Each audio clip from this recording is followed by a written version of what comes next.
Among the hundreds in attendance today, a UAlbany graduate. She was a first responder on September 11th and is very much a survivor.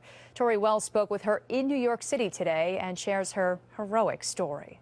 4 aircraft hijacked, 1 hit a World Trade Center tower, and then another. When we arrived here, the second plane then went in. On September 11th, 2001, NYPD Inspector Theresa Tobin got a call. A plane hit one of the towers. She didn't know the terror that was unfolding until the second plane hit. It was then that we realized that this was not an accident, that it was, the city was under attack. She says it was a blessing that another officer told her to grab a helmet. When the South Tower fell, a block of cement was launched at her head. Had I not put that on, I am sure instead of having cement embedded in my skull, my head would have been decapitated. She remembers being hit in the back but kept going, evacuating an apartment building nearby. That is, until another first responder stopped her.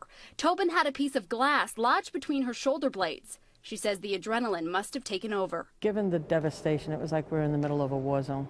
Tobin was working on her PhD from UAlbany when the attacks on September 11th here at Ground Zero happened. I put those plans on hold, but didn't stop them. She earned her PhD in 2011. You had already accomplished so much. Why was that so important for you? I think to prove to myself I wasn't a quitter. That's a word that just would never fit. A woman who pushed through a number of surgeries and continued her work with the NYPD.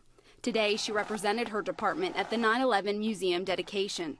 She told me it was emotional, but also inspiring to look around into the faces of other heroes and their families. It was the worst of people in terms of a terrorist attack, which we experienced that day, but I think it also brought out the best of people that day as well. On the day of September 11th, 2001. On September 11th. I was in Honolulu, Hawaii. I was in Cairo, Egypt. She hopes this museum is a place where people find comfort, a place for future generations to learn.